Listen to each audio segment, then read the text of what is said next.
Well, welcome. I reiterate this welcome to the University of Edinburgh's birthday party discussion, which is billed in this pamphlet of events that Professor Mill was talking about as celebrating Hume's birthday. And I'm really sorry there's no champagne and cake. I don't think there is.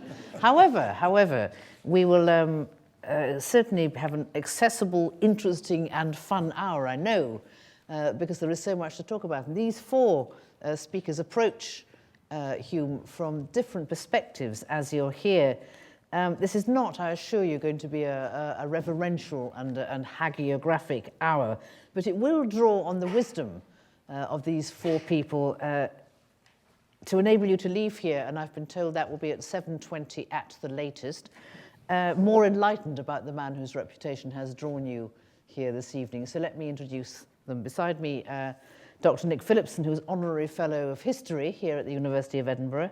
Beside him, Susan Manning, who's Grierson Professor of English Literature at the University of Edinburgh and Director of the Institute for Advanced Studies in the Humanities, which has organised many of the events that's taking place over this year.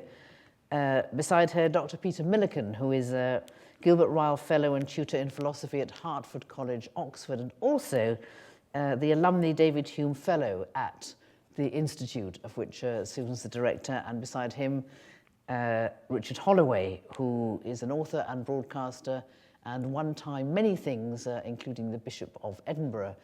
My introduction is lean so that we can get in as much from you, actually, after we've heard from them as possible, because we all know, perhaps, yes, we all know Edinburgh audiences, and we all know that you would like your tuppence worth. So, without further ado, let me ask Nick to give us his perspective on a man, the 300th anniversary of whose birth, in a little flat just up the road in the Royal Mile, we're celebrating today. Nick. Thanks very much, Sheena. As Sheena said, I'm a historian, and my Hume is a historian's Hume. He is, in the first place, he is a philosopher who became universally known in his own time as an infidel, an atheist, a skeptic. He's also the author of one of the most remarkable histories of England. And he is also a man of letters whose thinking about man, society, and history is penetrated by a remarkable sense of history, a historicity that I think is immensely attractive and immensely powerful intellectually. Now, let me say something very briefly about all of these things, and hope that you will ask questions at the end if we want to build up any of these points. Now, let me talk first of all about Hume as infidel and skeptic. Now, when contemporaries slagged people off for being infidels, atheists, and skeptics, they generally did it for the most generalized reasons. The terms are used as terms of abuse, rather as a person on the left might in fact call all people on the right as fascists, or on the left as lefties, or in fact as conservative Americans might call all Europeans socialists. The infidel atheist tends to be, in late Enlightenment usage, a generalized term expression which is designed really to generate more heat than light. But the interesting thing about Hume's skepticism, as his more careful readers and students realized, Christians among them, was that what is built into his skepticism is an assault on the fundamentals of religious belief that are of the greatest possible importance. Because what Hume did was he provided a decisive demonstration that all claims that reason has the power to regulate the mind and to provide us with hard knowledge about the world and about our place within it and about our duties towards it, that all of these claims, in fact, rested upon theological premises which were, in fact, not which were in fact unphilosophical. And what he then passed on to concluding, what passes as knowledge has its roots not in reason but in the imagination, in the passions, and in the cognitive customs and habits which we acquire in ordinary life. It was a fully frontal assault on the intellectual authority of all systems of knowledge and of all systems of theology. Now, what makes Hume of supreme importance to the historian is that his demonstration of this point is not just philosophically compelling, in fact, philosophically decisive, as we now know, but it was seen as being so among some of the most philosophically minded Christians of his own age. From Thomas Reid of Aberdeen and later of Glasgow, later of Immanuel Kant, two philosophers who reckoned that the task of philosophy now was to try and rebuild, to refound the fundamentals of Christian belief, and therefore to refound the fundamentals of Christian civilization. And the importance of both Reid as an author, of Kant as an author, over the next century is one of the decisive moments in the passage of the history of Europe from its early modern to its modern phase. And for this, David Hume has to be regarded by historians as a man, as a world historical figure. It's an extraordinary achievement to have started that line of thought. And that's my first reason for thinking of Hume from my perspective as a historian. But Hume also is a historian. He is an extraordinary man. He begins his career as a philosopher and as a student of human nature. By the end of the 1740s, he's wrapping up most of his career as a philosopher, and instead is taking to the business of writing history. And what he writes in the 1750s and publishes between 1754 and 1762 is one of the most remarkable histories of England that has been published. And he presents us with the extraordinary spectacle of someone who is a great philosopher who moves apparently to a completely different discipline of history and achieves some sort of greatness in it. It's very difficult to think in the history of Western thought of someone who has made that transition. And this makes him of obvious interest to historians. And the other thing that's very interesting about this history, the history is a bestseller. By the time the work is completed, as I say, it has become a bestseller in Britain. It has started to be translated and republished in the Anglo-Saxon world and on the continent. And it's going to remain a bestseller right the way through to the middle decades of the 19th century. And what I find fascinating is it's a history that's greatly admired even by readers, ordinary readers, who have every reason to be disturbed by Hume's philosophy. It's an extraordinary situation. What was it people said about it? They admired his history of England for its brilliant narrative. The narrative moves very, very fast, very, very elegantly, very, very persuasively. It moves with enormous intellectual precision and literary elegance. But above all, it was valued because it had apparently achieved something impossible. It was apparently an impartial history of England. That is to say, in 18th century terms, the first occasion on which a history of England had been written, which was not politically biased to any of the known political parties in England.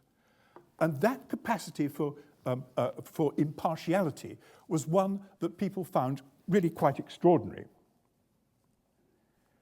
But above all, what makes Hume's history a great history is Hume's quiet and persistent probing of serious questions about the origins of the English Constitution, questions which were seriously contested, which people could come to blows over in the 18th century. Probing questions about the reputation of past rulers of England. In fact, what that history it sets out to do is to bring about a revolution in contemporary historical thinking, to make contemporaries think again, think quietly, think discursively about their own history. And in an extraordinary sense, he succeeds in doing this. And I may say one of the fascinating things about Hume, well, not just Hume scholarship, but scholarship on the writing of history at the moment, is we're just beginning really to realize the depth of the historiographical revolution that Hume is able to propagate in this bestseller. It makes him a very rich man, interestingly enough. And this then leads me to my final point. I've said that I regard Hume's history as a great history. What is the quality of that greatness? And I want to just end by making some suggestions about this.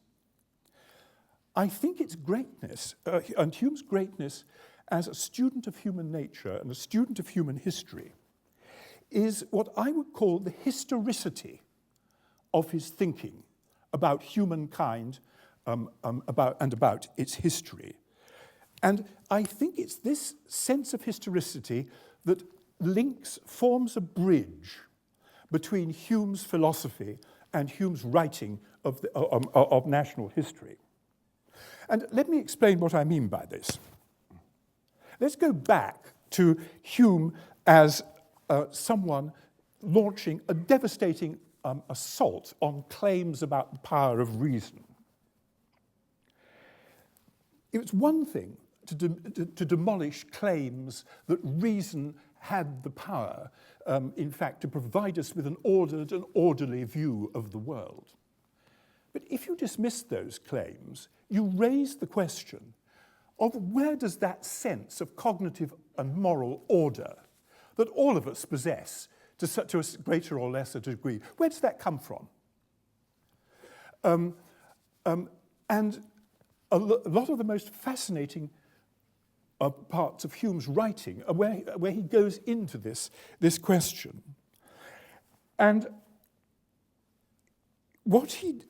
the direction he takes in this is to say that actually everything we know, our cognitive world, is in fact a product of experience, of our exposure to the habits, the customs of the world in which we live.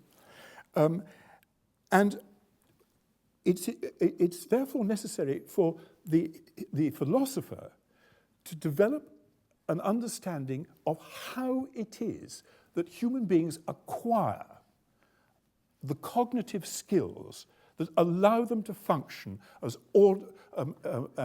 orderly agents in what they conceive of as an orderly world. That's the way, after all, we acquire any sort of life becomes tolerable, life becomes even happy.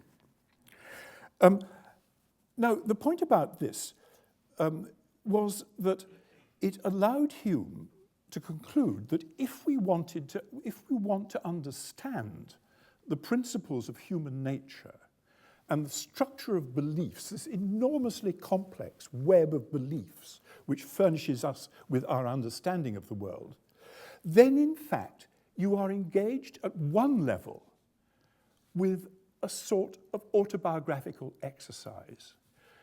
You are presented with a situation in which, if you want to understand yourself and your species, it's necessary to understand the belief systems which control, regulate, and humanize ourselves and others. Autobiography, in this particular sense, becomes an essential tool of the student of human nature. But what makes Hume's historicity so interesting is that he is absolutely clear that this process of education, of self-education, through which each one of us passes in the course of human life, takes place in a particular setting, at a particular time, in a particular country, in a particular society, with its own constitution, its own laws, its own culture. So, in fact, it clears the ground for a second level of historical understanding, which is going to be needed if you're going to understand humankind. But it doesn't end there, because Hume wishes to remind us that, in fact, individual societies need to be seen as part of a civilizational structure.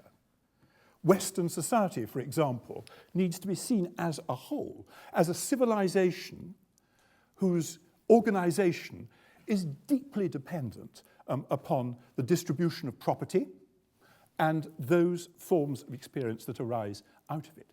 So the interesting thing is that the historicity of Hume, which seems to me to be the lifeblood of so much of his thinking, is a laminated thing. It's something which in a sort of way starts with autobiography.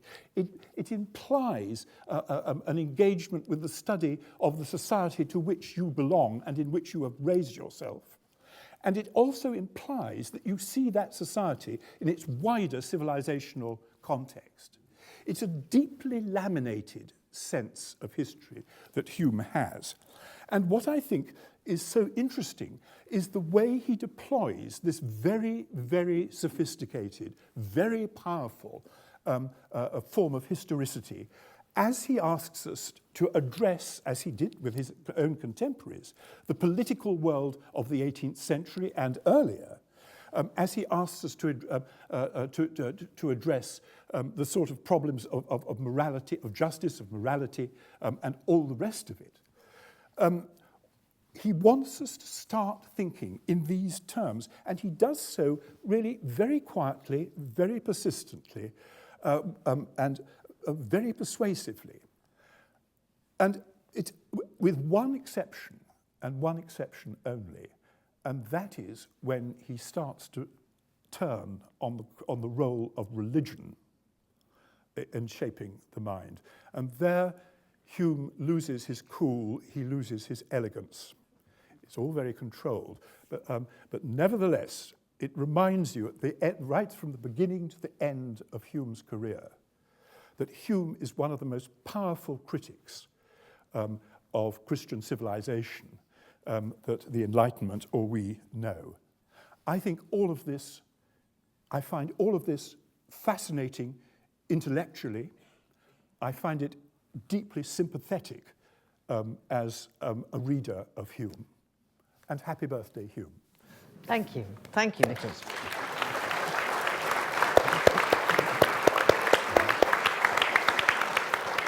Right, that was a very good grounding, which raises so many questions which you must hang on to until we've heard from everybody. Susan Manning, as an English literature professor, what's your perspective? Well, it won't surprise you to hear that my Hume is a writer. And this rather neglected figure, nobody thinks about Hume as a writer, or very few people think about Hume as a writer. I want to make two claims about this neglected Hume. They're both rather immodest claims, and they're both rather debatable, so I hope you'll debate them with me. The first is that Hume is a prose stylist and a storyteller who should stand alongside Burns and Scott as a great Scottish writer. And the second is that the novel wouldn't be the novel as we know it if Hume had not written as he wrote. So I just want to raise those two, and I'll take them in order, as it were, and tell you what I mean by them. What do I mean by a great writer, and what do I mean by a great Scottish writer? Well, first of all, he's a storyteller. He's a stylist. He is interested in the craft of writing, and he tries out different forms of writing, different genres. He writes essays, he writes treatises, he writes dialogues, he writes an autobiography, he writes histories. There's actually rather few literary forms that Hume didn't try, with the exception of poetry and the novel, as far as we know. Now, I would like to suggest in other circumstances that he might well have done that too. He's a writer with huge emotional range, and he's a writer who can move from pathos to high drama, indeed melodrama, to comedy, to measured rationality. And he can keep his tone and keep his audience with him as he does it. He's a writer of immense sympathies, and Nick's already pointed the moment, as it were, that Hume's sympathies fail him, which is, I think, in thinking about religious sensibility, but we'll hear more about that. But that apart, there are very few positions or ideas or ways of thinking that Hume doesn't try to enter and to describe and to have a feel for. And he's a writer, I think, who is really interested in his audience. When he tries out these different styles, when he takes on different forms, he wants to carry people with him. He wanted an audience. He wanted to be famous. He wanted to be rich, and he became rich, indeed. And I think the very best way to try to persuade you that Hume really is a great writer and that he's worth reading now, he's worth reading for his writing, is actually to quote a bit of Hume. And it seems to me only fair that on his birthday, Hume's own voice should be heard. So I'm going to quote you one or two bits. But I want just to say very quickly where I think this concern for an audience, the concern for form, the interest in style comes from. And I think it comes from two things. One is an anxiety. Hume was a Scot trying to write serious literary work, trying to make a mark on the marketplace in 18th century Britain. He wanted to be taken seriously as a philosopher, and he knew that if his writing betrayed a Scotticism, he would be ridiculed and the ideas would go for nothing. So he studied very hard to get his writing into a very pure form of the English language, and succeeded, I think. But also, he studied rhetoric. He studied the use of language for persuasion, for delighting, for grabbing your audience. And he studied it here at Edinburgh. And I think that study stays with him all the way through his career. So part of the concern of the study of rhetoric in Edinburgh was clarity, was being able to say what you wanted to say in the clearest, sharpest way possible, as fast and as effectively as you could. So one of the things that Hume's writing is really terrific for, I think, is making accessible the most difficult ideas. And apart from the very first book he wrote, The Treatise of Human Nature, there's very little criticism of Hume that says he doesn't make his ideas clear. And Hume was rather stung by this criticism applied to the treatise, and so he goes to even greater lengths to refine that subsequently. Another thing really is this, what we might call a sort of moderate style, and that doesn't mean wishy-washy, and it doesn't mean sitting on the fence or not saying anything exciting. What it actually means is the recovery of a kind of art of humane, urbane argument from extremism. And we have to remember, and Nick has touched on this, that Hume was writing after a century of civil war, religious war, factionalism, terrible turmoil, in Scotland particularly, but obviously in England and latterly in Britain as a whole. So there is a real aim in this writing to make it a joining force, to make it a force where people could actually start to talk with each other again. So Hume never wants to drive the reader away or out. He wants to bring the reader in to an argument, to a discussion, to a dialogue overall. The dialogue form is very important to Hume. And it made him rather hard to categorize. So his critics always wanted to pin a label on him, and he's not very easily labelable, I think. So Tories would call him Whigs, and Whigs would call him a Tory, and he somehow escapes in between that. He's very modern in his assessment of the pernicious effects of abstraction and sort of specialized language, and the separation of something that we recognize now as academic research from the language of ordinary intelligent conversation. And it's taken us quite a long time to come back to that realization, I think, that something bad has happened when people in universities are not talking a language that people not in universities can understand and can take part in. And so let me just quote you a bit from his essay on essay writing. where he says, the separation of the learned from the conversable world seems to have been the great defect of the last age and must have had a very bad influence both on books and company. So he aspires himself as an essay writer, to put it, as he becomes a kind of ambassador from the domains of learning to those of conversation. And shall think it my constant duty to promote a good correspondence between these two states, which have so great a dependence on one another. It's a sentiment and a way of discussing that sentiment that we should applaud now, I think. And so, although he's a philosopher, and a very serious philosopher, and Peter will tell us just how serious and important of a philosopher he is, he never overvalues this activity. So here's another little bit from an essay which he wrote called The Skeptic. While we are reasoning concerning life, life is gone, and death, though perhaps they receive him differently, yet treats alike the fool and the philosopher. To reduce life to exact rule and method is commonly a painful, oft a fruitless occupation. And is it not also a proof that we overvalue the prize for which we contend? Even to reason so carefully concerning it and to fix with accuracy its just idea would be overvaluing it, were it not that to some tempers this occupation is one of the most amusing in which life could possibly be employed. So that delight in engaging with ideas, and that infectiousness with which he can make us feel, yes, that's why we do it. That's something I think that still drives many of us, I hope most of us who work in universities, that there's something there that is just the most interesting thing there is. But it's very important that that most interesting thing is something that has common concern with everything else in life. So this idea that learning and thinking and writing and talking are for pleasure, that is one of the greatest activities, the most pleasurable activities that human beings engage in, is, I think, a terrific feature that comes out of Hume's writing. So very quickly, my second claim that the novel wouldn't take the form that it does without Hume's writing having been what it was and is. And I want to really make 2 points about this.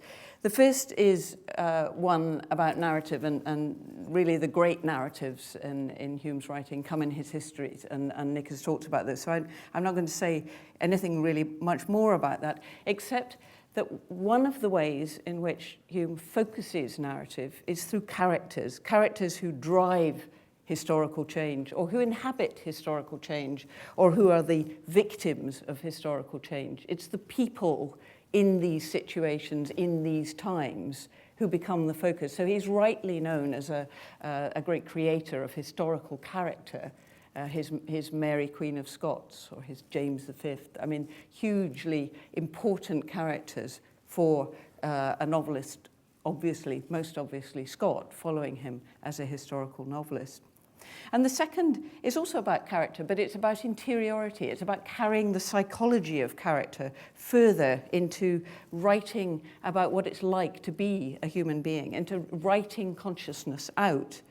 This is where his capacity as a writer to pursue a train of thought and then analyze its logic is most evident, I think. And so what we get is writing that shows a mind looking at its own processes and then able to describe these processes with a sort of minute and marvelous lucidity. It's about thinking in action. And there are some wonderful passages where he engages in that with his own mind and his own thought processes being the subject of the narrative that he's writing. And that's absolutely the antecedent of something that we've come to associate with somebody like Virginia Woolf, with modernist writing, stream of consciousness. And you can trace that capacity to write about thinking and write about the processes of being a human being and living it, right back to Hume. And I don't think you can trace it further. So that would be another reason to read Hume.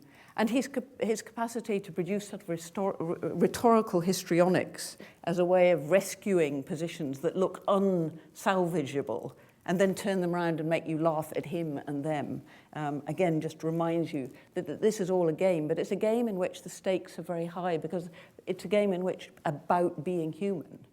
And there are few writers, in my book, who can write about being human the way Hume can. So I'd suggest that in the later 18th century or in the early 19th century, he would not only have been an essayist, a dialogist, a treatise writer, a historian. He might have been a poet, and he might have been a novelist as well. He'd have made a great Victorian novelist. Thank you.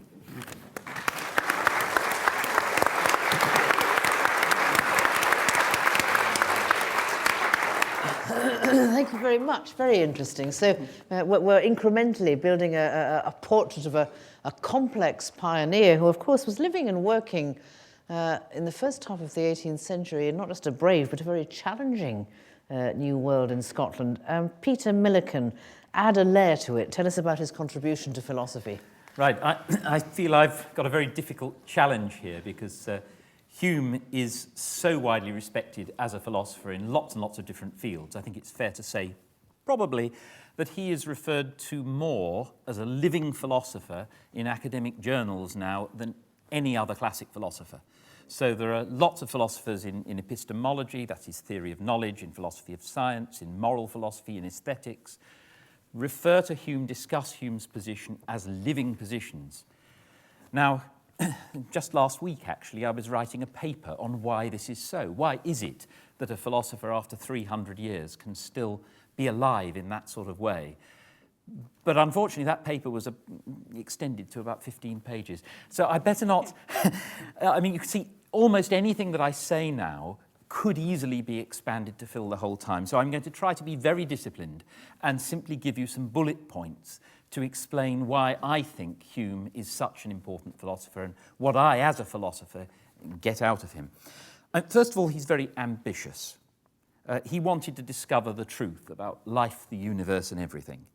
Pioneering investigations into the nature of our thinking, space and time, knowledge and probability, the external world, the human soul, personal identity, the passions, morality, justice, the basis of political obligation, aesthetics, economics, history, and not least religion. So there's the ambition there. He's not a footling philosopher. He wants to really know how things are. He's also ruthlessly honest, and this is the second point.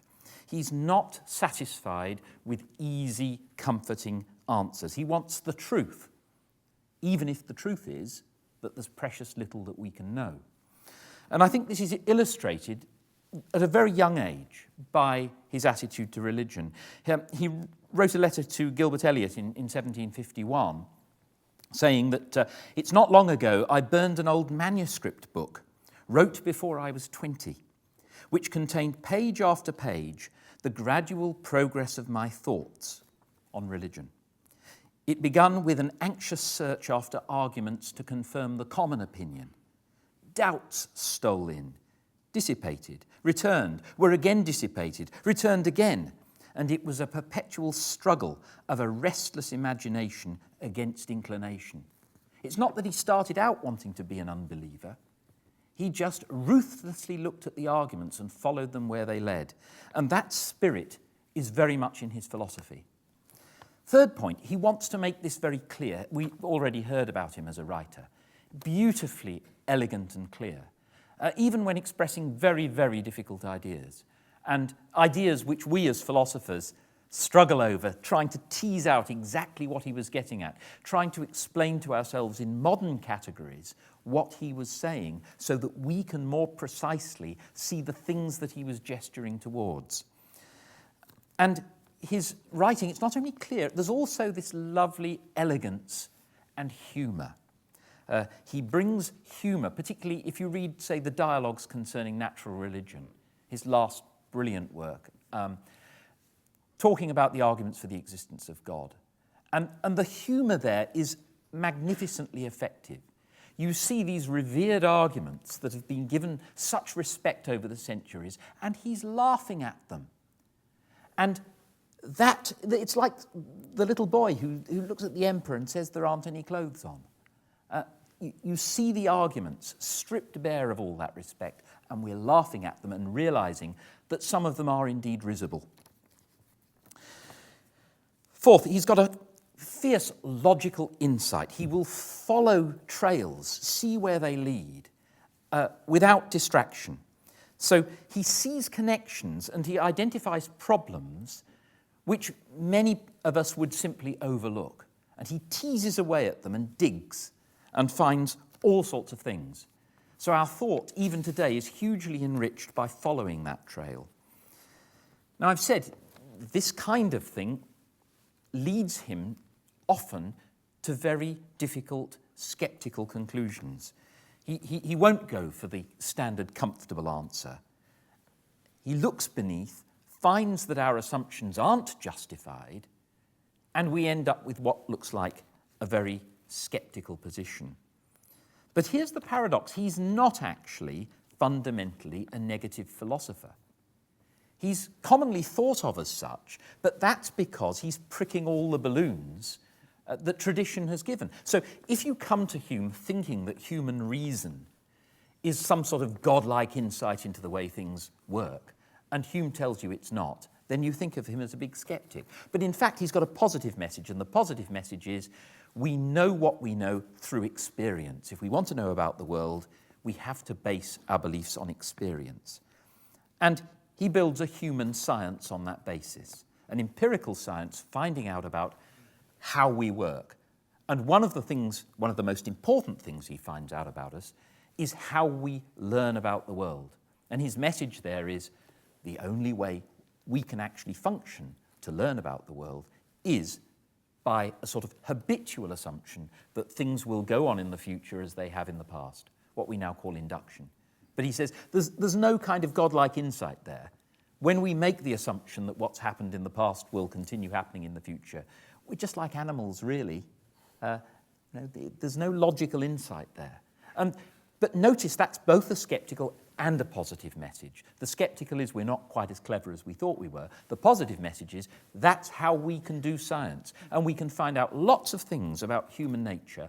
And, of course, in his essays, in his history, in his economics, in lots of his philosophy, he is doing precisely that. So he's giving positive accounts, for example, of morality.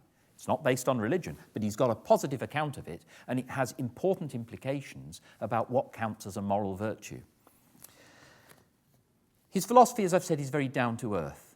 Looked at from a century later, from Darwin, it fits in beautifully. Darwin was reading Hume at the time when he came up with the theory of evolution, and that's not a surprise. Essentially, what he's saying is we're clever animals, we're not fallen angels. And so this is, again, why he's such a modern philosopher, one who still speaks to us. Finally, he's left an enormous amount of unfinished business. Lots of problems raised by Hume are still there, and not least, problems about objectivity.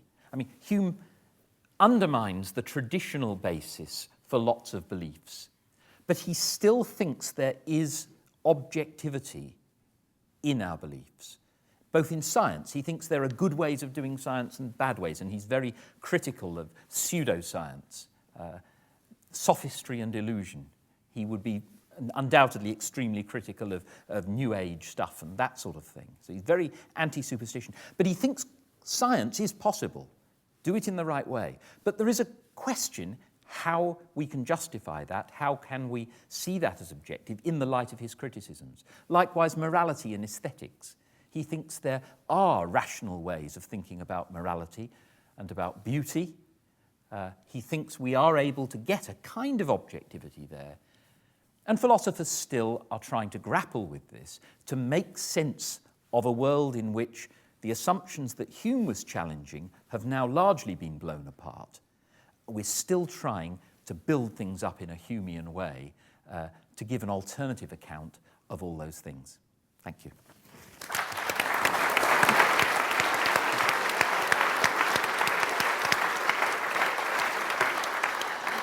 Peter, thank you. That was astonishingly concise. Now we've heard about Hume as a stylist, as a historian, as a philosopher. From your perspective, Richard Holloway, and I'm not quite sure what your perspective is today.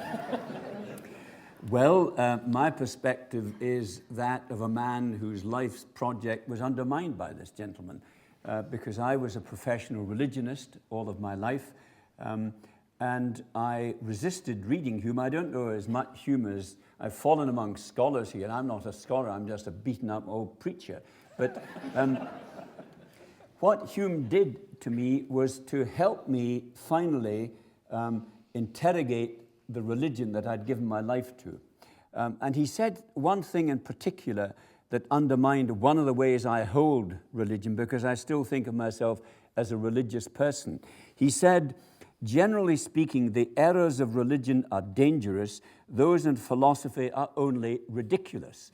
And so, unlike the ridiculousness of this man's profession, I was in a profession that was intrinsically dangerous. And it made me think, because as the wars of religion wore on in my own later time as a bishop, usually over sexuality, I began to realize that the problem with religion is precisely the transcendental claims it made about itself. Those very claims that Hume undermined, because there's no outside to the universe that we can get to. There's no transcendent reality other than the reality that we know. And the problem with making transcendental claims, if you're disagreeing about something on earth, you can disagree, you can argue the morals, the politics, the economics of the thing, but if you bring the transcendent in, if you bring God in, you've really, you've raised the ante enormously, and that's the danger.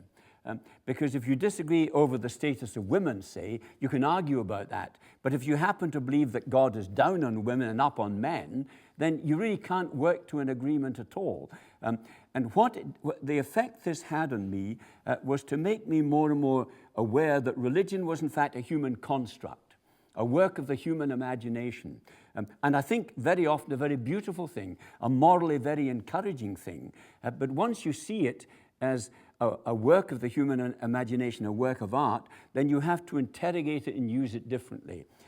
Hume undermined one of the ways I held religion. Nietzsche finished the job off. And so I end now still as a religious person who sees religion as a human construct, and one that I think can gentle the savage breasts of humans, one that can add poetry and metaphor, but only if it's understood in a non-metaphysical way.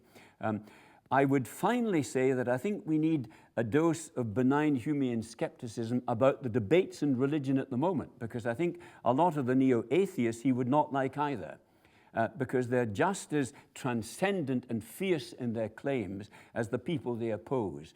What I think we need is a dose of benign Humean skepticism about everything, because we live in this rather cloudy, weird, strange universe where the only animal on the planet, as far as I can tell, that's interested in it, in us, the universe, tonight, pathetically, a beautiful night like this, and we're sitting here talking about ourselves and the nature of truth and reality. Hume would probably have laughed at that as he quaffed the claret. And so I think that one of the things that Hume has given me is a sense of humor about religion. I wish there was more of it around. Thank you.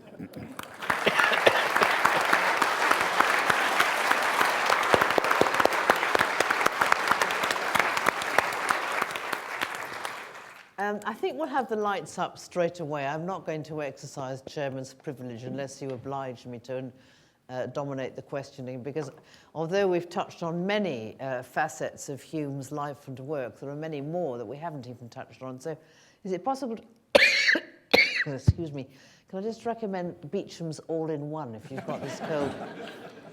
So we've got a roving mic there, a roving mic there, and a roving mic here, and do we have any hands? Yes, there's one there, the gentleman there. I'll take one on this side. And can you stick your hand right up so the mic can see? Thanks. And I'll take the woman in the front there. If you can, you reach across, and I'll take three at a time. Yep. Thanks very much. First of all, thank you. Can you hear me? I don't know. Yes, Keep yes, talking. yes. Can you hear me? Okay. Yeah. Yep. First Can of all, everybody thank you hear to the him? panel, which I felt Yeah. was very exciting and very informative from my perspective. I have a very, very simple question that bothers me all the time. If David Hume was here today in the present world, how would he define the word truth? Great question. Hold it, guys. Yes, the one up there.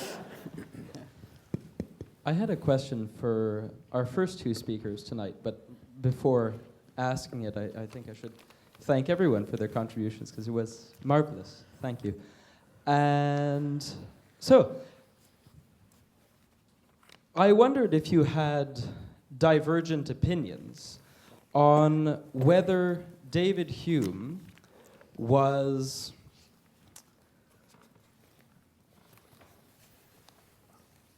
a literary, so I had tremendous literary importance as a function of a philosophical position. You know, this idea that, you know, he thought that rhetoric had a great place in the science of man, that he undertook it to build, and sort of, you know, this was an ambition that at least Nicholas Phillipson said that he passes on to Adam Smith. So was David Hume a great writer because of a philosophical commitment, or was he a philosopher as a way to justify his literary inclinations? Thank you. And Madam. Good evening. Again, thank you very much to all the panel. I'm delighted as National Chair of the RSA to be co-sponsoring this event, so delighted to be here. But the question I have, it's a very simple question, but I hope it will elicit a thinking answer.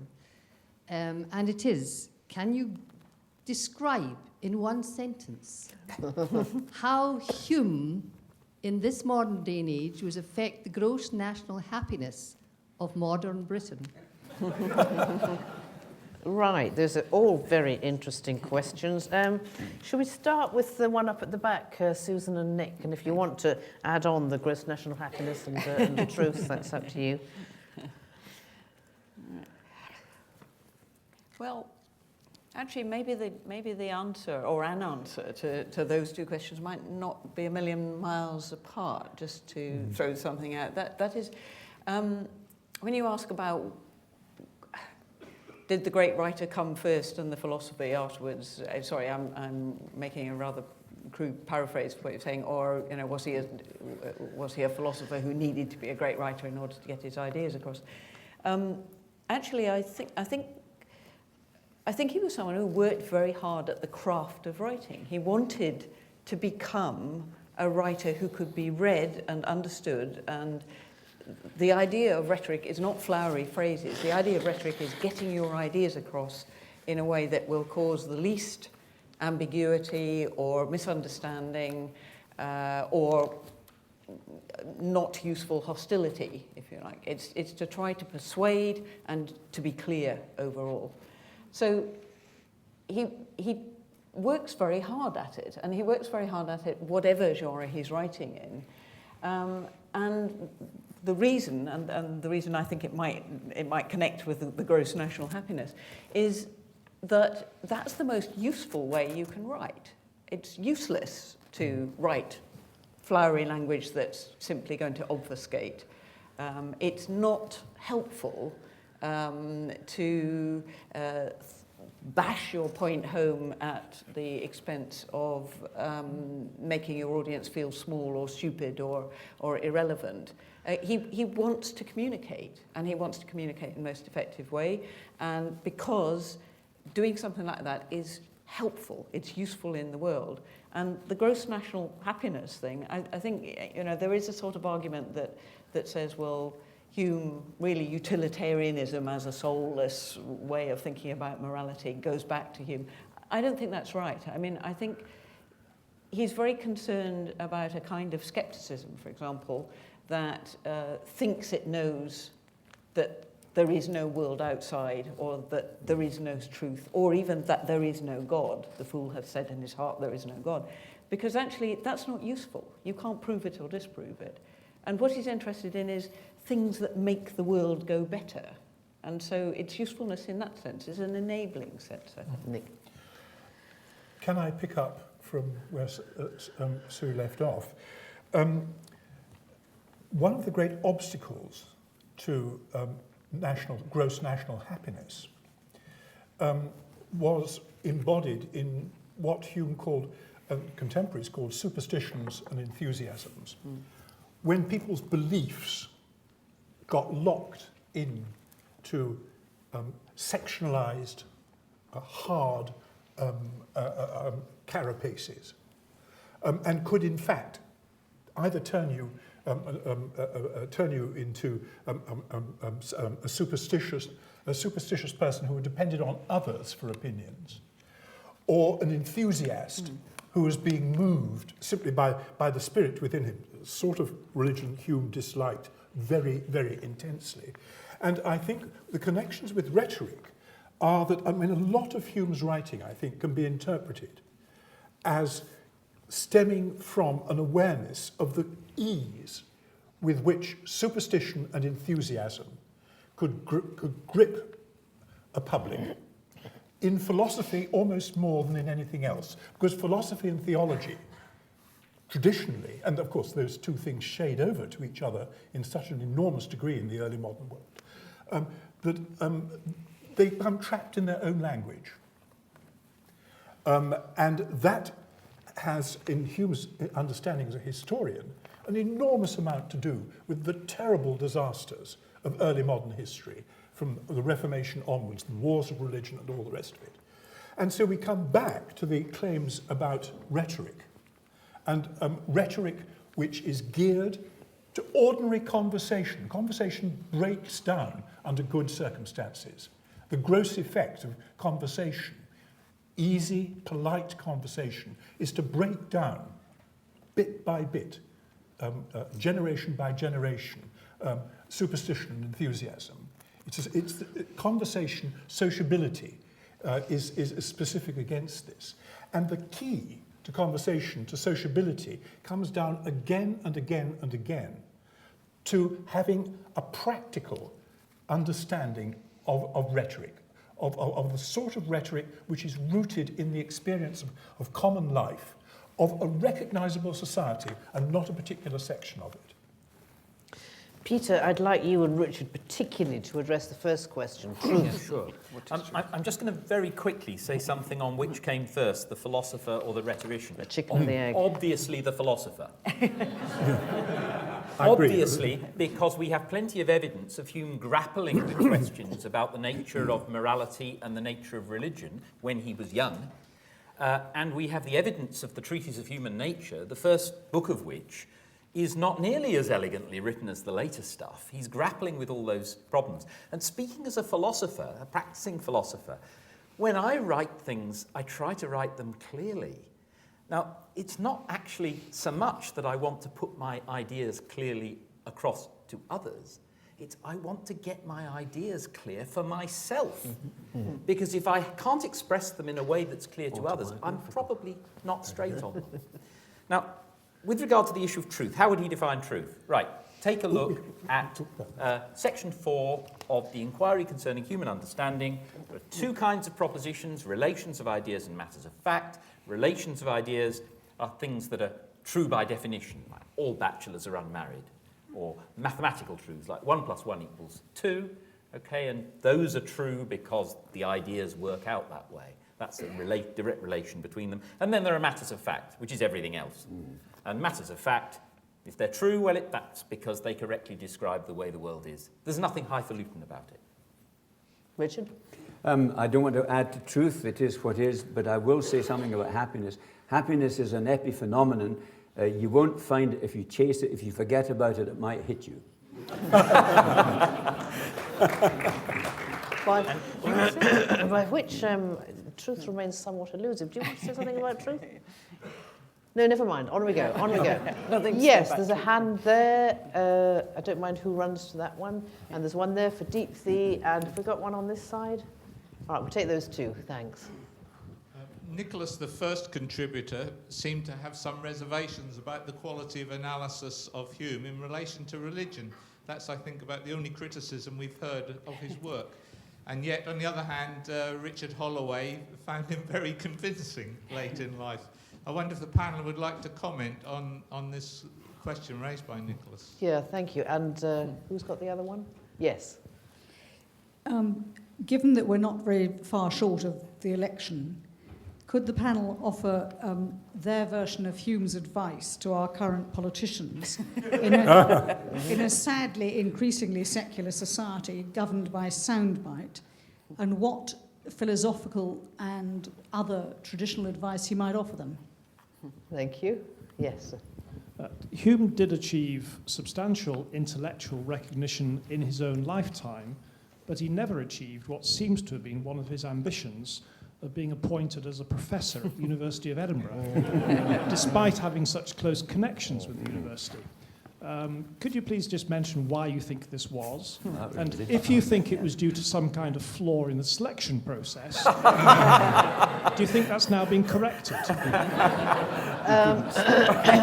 you want to deal with that one first, since it's not why you Yes, think I'd it love was, to. why it I think it was? would be an absolute scandal if Hume had been appointed Professor of Moral Philosophy.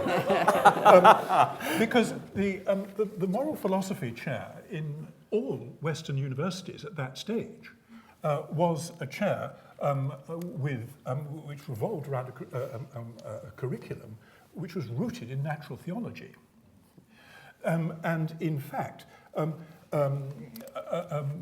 Hume did not fit that bill. But I'll tell you one rather interesting thing, because there's an absolutely marvellous exhibition of Hume materials in the Writers' Museum at the moment, which you should see.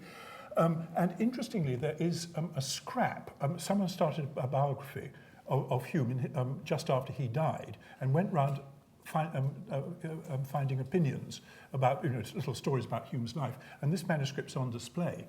And very interestingly, they said this comment said that in fact Hume's things seem to be stacked up for Hume to get the moral philosophy chair at Edinburgh until the clergy moved in.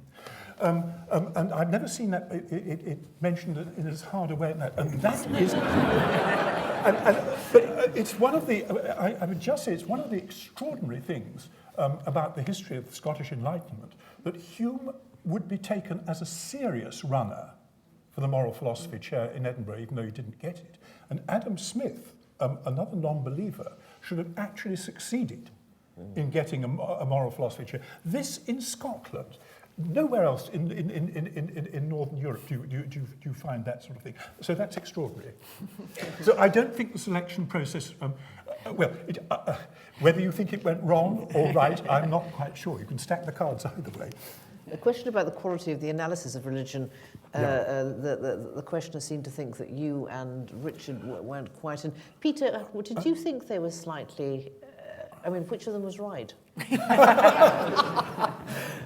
Well, I think Hume pretty much demolishes the traditional case for religion. Yeah, absolutely. And you have to read Hume very carefully.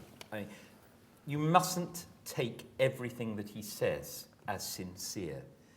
Clearest example of that, I would say, if you want a little epitome of Hume's philosophy, read the essay on the immortality of the soul. It's a wonderful little piece, and it encapsulates so much Humean philosophy, talking about the issue of immortality. And he starts off saying, it's the gospel, and the gospel alone, that has brought light and immortality to life. And then he goes through the arguments, he itemizes all the arguments, shows that none of them work, anything like. And then his very final sentence, nothing could set in a fuller light the infinite obligation we hold to divine revelation, since we find that no other medium could tell us that great and important truth. Now, if you read that last sentence, you think, he believes in immortality. Of course he doesn't. It's theological lying. And there's a lot of that through his work. You look at the last paragraph, of miracles or whatever, and you will think that he's a believer. No, you have to look at the quality of the argument, and it's like a razor. But can I come in here? Because there is a sense in which none of this would really surprise certain kinds of theologians. There is a deep tradition in theology that says all talk about God is not right, that you can't talk about God positively, only negatively. And the great Swiss theologian Karl Barth said that all religion is idolatrous. Because what it claims to do is to be a kind of an earthly substitute for that which is unknowable and invisible and beyond any knowing. And since it's beyond knowing, we don't know if it does exist. You can hedge your bets, but you can actually have your religion totally undermined and still believe in God. Believe in what? Believe in God. What's that? Believe in God. It's got to be something. Yeah, well, or you're not believing in anything. There is a tradition in theology, the apophatic tradition, that says you can believe in an ultimate reality that gives the whole universe meaning, and it's not a design argument. It's that there is some ultimate transcendent reality, but that nothing on earth, including your thinking about it, can ever represent it. So you can be a total skeptic and yet have a strange, passionate belief in the possibility of something other. And deep theology has that. Susan. Yeah. I'm sure that two things you should not talk about at somebody's birthday party are religion and politics. But actually, seeing we've talked about religion, I'm not going to totally duck the question about politics because everybody else is. I can see that. No, well, I was actually going to, given you're the stylist, I was going to address that one to you. I mean, I think there are all sorts of things we could say. Hume actually writes quite a number of essays concerned with politics. One of which is a delight. It's an essay which is at least partly tongue-in-cheek called "If Politics Might Be Reduced to an Exact Science." And I think he's got a fair amount of scepticism about that. And he also writes an essay about the idea of a perfect commonwealth. But the big thing that Hume, and this does go back to the stylist, I think very much, that he dislikes most about the politics of his own time and the politics of the previous eras, and it's one of the things that drives him to be a historian of how things got to be where they are, is faction. It's people's opinions hardening into not simply political parties or beliefs or shared sympathies, but the idea that there would be a party line and that people would toe the party line and use it simply as a basis, a barricade from which to attack another party. What Hume is interested in his ideas, is in trying to think about what's the best way to do something, what's the nearest approach to truth we can get to. And so all ideas of factional parties and politics are anathema to him, and all his essays suggest that. And I leave you to draw your own conclusions about the current election. Yes, I totally agree with what Susan's just said there. I mean, this debate about AV. Yeah. I mean, I had a politician come to my door the other day, and I was just astonished by this why you should vote no to AV. And the arguments are absolutely risible. They're dishonest. Yeah. And David Cameron's a bright man. He got a first-class degree from my university. Your selection procedures. Yeah. No, he's a bright man. He's clearly lying. I mean, the arguments are just... the arguments are just so bad. Yes. So bad, and they really are. And what Hume, as I said, he is a rigorous searcher after truth. And he goes for it even when it's really uncomfortable. Yeah. And faction would not stand in the way. He would not be saying things because they suit a particular party line. And I think one adds to that the thing that really upset him was the way in which, in his own age, party or faction, he said, it matters not which, had become ideologized. And ideologies, whether they're, and that actually tends to mean saturated with religion. And then, much more alarmingly, saturated with some very, very alarming ideas about politics occasionally. I mean, secular ideas. And it was the notion that faction itself wasn't necessarily wrong. It was perfectly rational for people, for large property owners, to gather together and to look after their own interests in their own way. It's perfectly rational for the poor to do it in their own way. That you can understand that. It was perfectly rational for people to follow family groupings. I mean, that's just all part of the business of politics. But when it becomes infused with ideology, that's when Hume really starts to see red. And it's quite interesting, at the end of his life, when he thought he saw quite reasonably that English politics, London politics, not Scottish politics, London politics was becoming increasingly ideologized. Old war cries from the 17th century were being resurrected, thrown around. It was all becoming bound up with religion, and he got really very, very gloomy about the state of contemporary politics. And I think, I mean, to go back to Anne's question, I mean, what does that mean now? Hume's reaction, I think, would have been exactly Peter's on dealing with the debate about AV, the utter spuriousness and of so many ideologically driven arguments. And yet they've still got this power to generate superstition and enthusiasm, the same sort of things that have disturbed society, within living memory. Any more? There's a gentleman down here, and there's some. No. If you could go to the gentleman up there, and if you could go to that gentleman there, yes, who I think is going to advertise his upcoming radio programme. No. Yeah. Okay, we'll take this one first. Inside job. Yes. We've heard quite a lot about Hume's intellectual gifts, but for a significant part of his life, he was a diplomat and a civil servant. Was he a good civil servant? Was he a good diplomat? Or was he a sceptical diplomat? Thank you very. Hold that thought. There's one in the middle there. Yes. Oh, is the mic gone? Shall I go first then? Hume died in 1776, a momentous year, a year that changed the shape of our world. And I wonder whether what he thought of the political tumult going on the other side of the Atlantic, that great challenge to the status quo in Britain, where people were taking some of the values and ideas of the 18th century Enlightenment and forging from them a new way for human beings to govern themselves. Did Hume sympathize with the American rebels? Did he know about the Declaration of Independence before he died? Thank you. And can you pass the mic along to the man who... Oh, you've got one. Fine. Okay.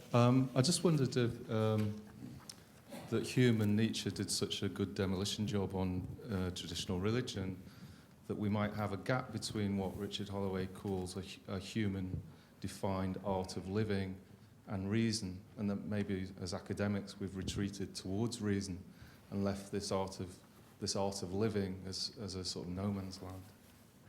Thank you. Can we address that question first, since that's a more complex one? Richard? Repeat it to me. Would you like to... Yeah. I got the art of living bit, I wasn't paying attention. Accessibly... Yeah, all right, Peter, go on, yeah. I'll start an answer. Yeah, that might help. Yeah. The idea of some sort of tension between the art of living and reason. And I don't think you'll find that in Hume, as long as reason is interpreted in the right way. Reason is a very, very difficult term in Hume. And scholars debate about whether it's ambiguous, and in different passages you can see it as apparently performing a slightly different function. I think the best way to understand Hume on reason is to take reason simply to be cognition, the way we apprehend the world. And when he denies that reason can do this or that, what he's typically denying is that whatever it may be is founded purely on cognition. So, for example, he says that reason cannot justify the belief that the future will resemble the past. Now, what he means by that is that apprehending the world doesn't tell you anything about the future unless your imagination comes in to extrapolate. That is, we're reading something into the world when we project forwards into the future. As for morality, morality can't be founded on reason. Why not? Because it concerns action, how we behave. And action must have a motivation behind it. And simply apprehending the way things are doesn't give you a motivation. Motivation is, as it were, as we might say now, a logically different category. So when you hear that Hume, thinks that reason can't do this and that, don't take it as meaning that he's a complete irrationalist. He's not. But what he's trying to do is explain our position in the world in such a way that we can live better and happier lives. And so I don't really see that there's any tension there. But very, very briefly, time's dripping away. I like the phrase, the art of living, and one of the problems with religion has been is that it has encouraged a kind of a dogmatic approach to behavior. Something that Michel Foucault wrote in his history of sexuality said, for instance, for the Greeks, the good sexual life was not a question of yes or no, it was less or more. And one of the problems with a lot of religious attitudes to morality, especially sexual morality, is that it's forbidding rather than enabling, because it has a kind of a dogmatic presumption against the goodness of a certain... I mean, St. Augustine thought that sexual intercourse was the way original sin was transmitted. That kind of puts you off sex. And what you need, therefore, is indeed, and I think our society does need an art of living based on humanity and compassion and some rationality, because we're eating ourselves to death, we're drinking ourselves to death. There is a sense in which one of the things in a post-religious society we've lost is any way of guiding people as to how to do it well. And I think that's probably the single thing that we need most in our society, precisely, is helping people into the art of living. Because it is an art. That will come from understanding the way we really are, from understanding human nature better. So science is not conflicting with this, but we need to get rid of the illusions that come from religion and We're other running out of distorting time. Susan, what did Hume understand about the world beyond these shores? He wrote a letter in which he said, "I am an American in my principles." Oh.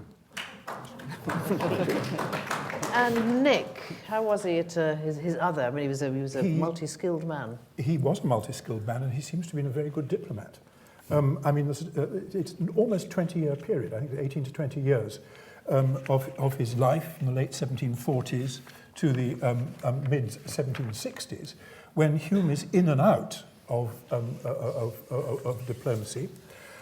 He ends up in, I'm going to get my dates wrong, 1763, 1764, as what we would think of as first secretary in Paris. Now that is a plum job, and he was with the plum ambassador. From what we know about the way in which diplomacy was handled, and given that the ambassador's job itself was very much a patronage job, it means that the job of what I'm calling first secretary, it's not quite the title they used, becomes infinitely more important.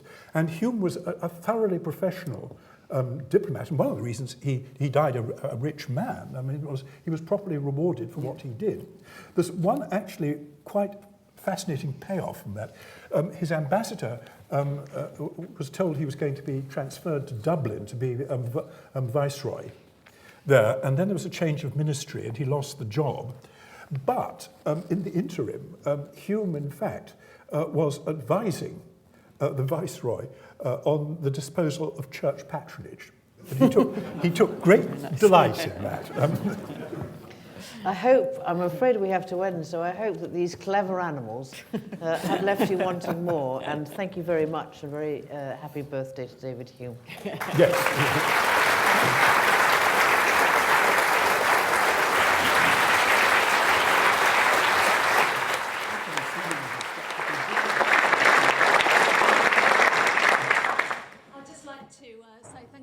To the speakers and to Sheena for her chairing of the session. I'd also like to thank the RSA for their support and sponsorship of the event, and to thank all of those colleagues around the university, particularly in the Institute of Advanced Study of Humanities, for their work to prepare for and put on this event. But also, and finally, I'd like to thank you, the audience, for coming along tonight and also for taking part in such a stimulating discussion at the end. So thank you all very much. Thank you.